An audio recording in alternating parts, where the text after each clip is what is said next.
Hello lovelies, welcome to Narc Free Formula. My name's Freedom, thank you for joining me. Today's episode is, should you go to marriage counselling with the narcissist? And I have 17 kind of dot points about why I think you shouldn't and possible outcomes. So for many of you listening to this, you may still be in your situationships with your narcissist. You may have just found out that you're living with a narcissist. And, you know, for most people when they're married and an issue comes up, you know, you're trying to resolve it. And marriage counselling often is considered. But, my darlings, in this particular instance, I think that you're actually putting your own physical safety and mental well-being at risk. And these are the reasons why. So first of all, narcissists will avoid therapy like the plague. They'll only go if they've got no choice. So for example, if you are threatening to leave them and they don't have new supply lined up, so if they don't have another person ready to take your role, essentially, to take your place, then they may attend for that reason, or if they don't have a choice, so if it's court ordered, for example. But they will never go to a psychiatrist because they know that a psychiatrist can diagnose them.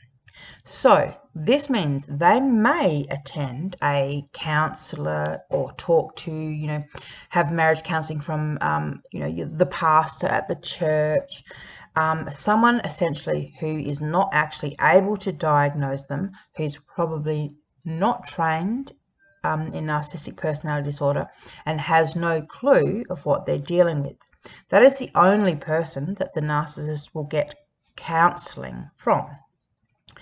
So they will attend the first session to gauge how they're going to play it, essentially. And there are many possible outcomes. So number 3 is they may use therapy to future fake their partner, so to future fake you, while they're sourcing out new supply and locking it down. So essentially, like I said, if you're threatening to leave them and they don't have new supply lined up, they may agree to go to counselling with you just to shut you up, just long enough to make you think, oh yeah, we're working on things, we're going to sort this out, which means you'll stick around, keep servicing their needs, keep giving them everything they want, and probably more so now that, you know, they've agreed to go to therapy. But essentially, as I said, they're just doing it to future fake you while they get new supply lined up and locked down stat. All right, so number 4, they're using therapy to joust with the therapist.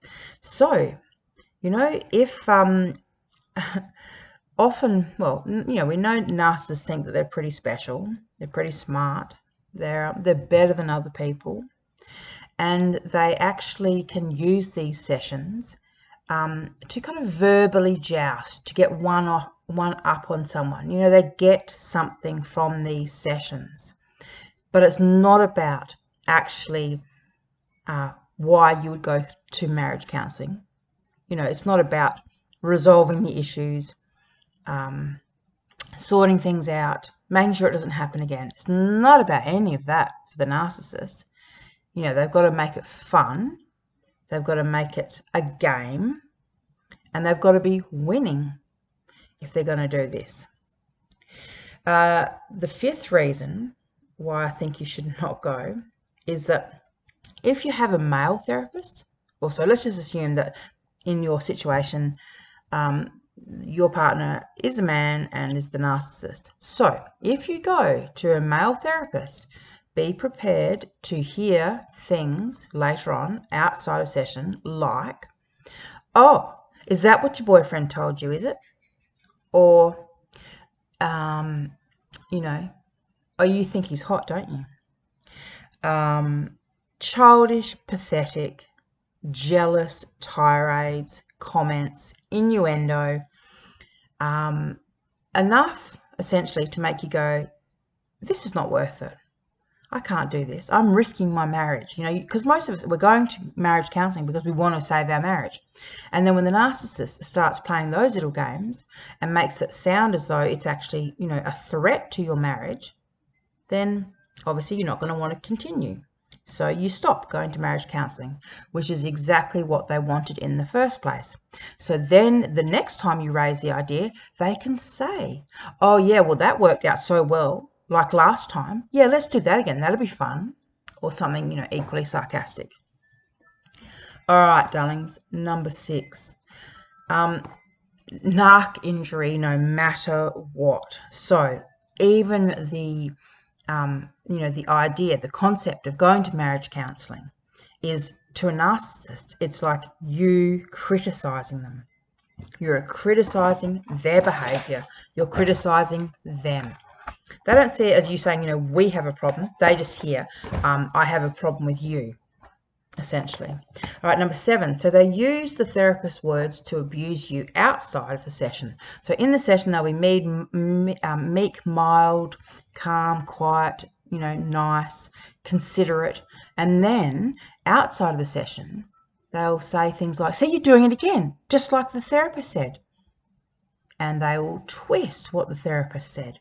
They'll add their own little spin on it and have you thinking to yourself, oh my God, that is what the therapist said. I am the problem, when you're not the problem. We all know you're not the problem. But give a narc a chance, you know, they'll have you thinking that you're the problem. All right, darlings, number 8. So if it's a female therapist, they'll potentially flirt with her. Try and literally start up something outside of sessions with her. Right under your nose. And if you've got a counsellor who, you know, doesn't have morals or scruples and goes along with it. I mean, I have actually heard of people running away with their therapist. So it does happen. And this is exactly, like I said, this goes to the earlier point where they will manipulate the situation to make you regret that you ever suggested doing therapy. So they go along acting as though they're trying to do the right thing, but then will find any way of sabotaging it and, like I said, blaming you for whatever the outcome is, even though they specifically are the ones that are doing it. So if it's, let's just say it's an older woman who's not interested in flirting with him, okay, well then he's got a slight problem, but then he may try and use her kind of mothering instinct and appeal to that side of her. And before you know it, she's siding with him and you've now become the problem. You know, but he'll be confiding in her and he'll be saying things like, I've never been able to tell anyone this. I'm so glad that I met you. This is such a relief to get this off. You know, I haven't even been able to speak to my wife about these things, but I'm so grateful to finally have met you. Blah, blah, blah, some lie, some crap.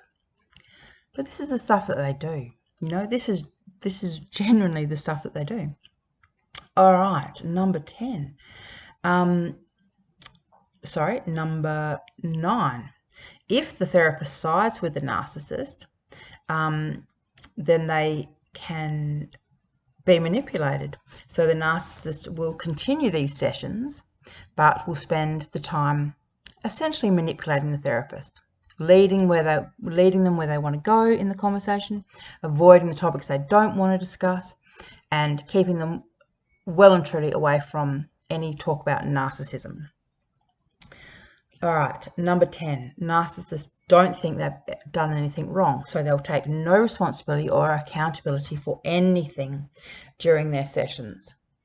And number 11, they may hijack the therapy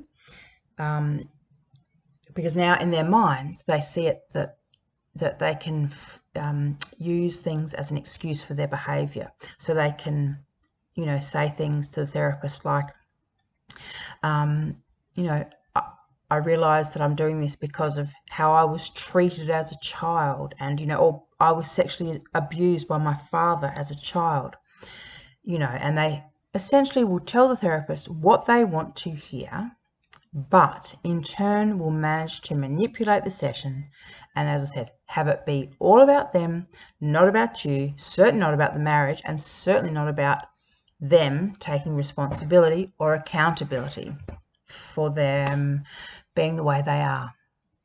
And then you'll feel really bad because you'll be sitting there thinking like, oh my God, I'm such a bitch.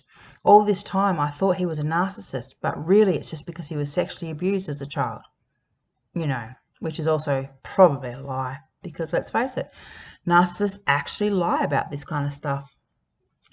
They don't think twice. They don't have that kind of conscience that the rest of us have, you know, where we just couldn't lie about that kind of thing.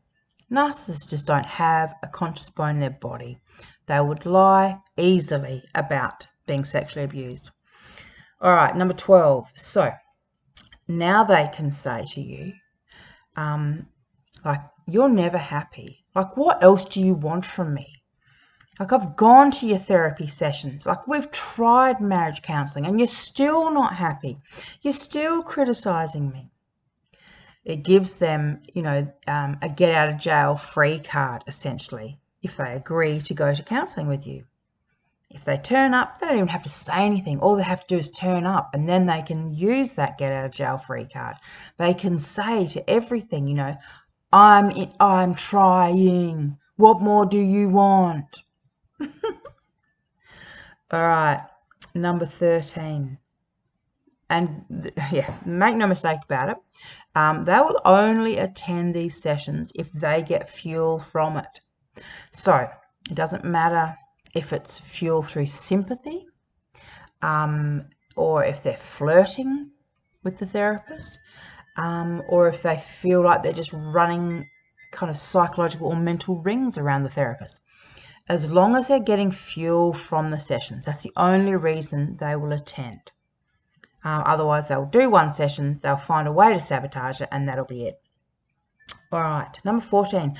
Most counsellors are not trained to deal with NPD, narcissistic personality disorder. You know, that's just the reality. Most of them are not trained. This is a specialised field, a specialised disorder. And if you don't have the training, a person who is a narcissist will run rings around you, no doubt. Because, you know, when people attend marriage counselling to a therapist, they would be looking at both parties having equal responsibility for the problems, essentially. But in reality, with the narcissist, it doesn't take two to tango.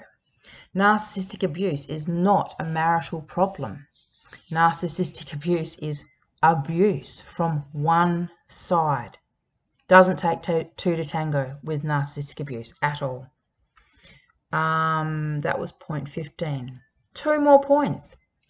Number 16. Therapy gives the narcissist a new form of gaslighting. So now they can put on a new mask and gaslight you. So they'll attend therapy and you'll see a new version of them. And it will serve to future fake you. It'll serve to bamboozle you and confuse you some more and gaslight you some more.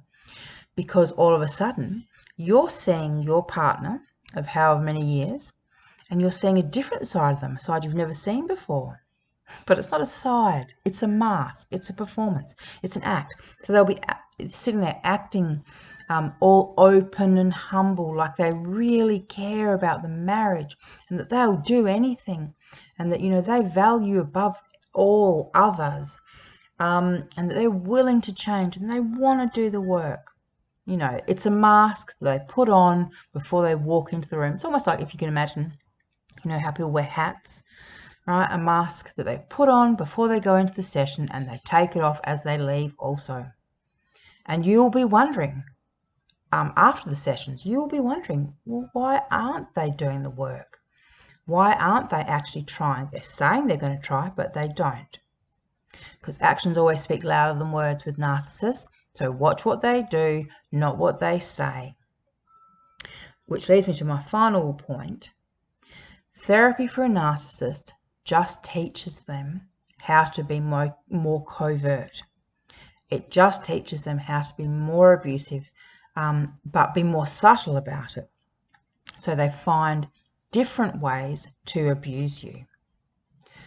So my darlings, if you're in a situation where you're either with them and you're thinking about leaving them, just leave them. Don't waste another 6 months, 12 months while they line up new supply, because that's the only reason they're doing it. Because if they had somewhere else to go, they would go. Believe me. Okay, it's the nature of the beast. And if you're in a situation where you have already separated and now you're looking at getting a divorce, and then they decide they want to do therapy with you, it's just a con.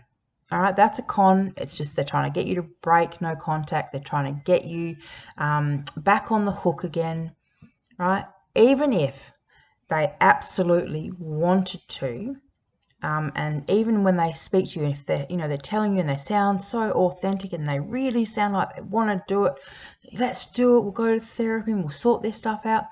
The fact is they don't actually have the sustainability. They don't have the ongoing willpower, commitment, drive.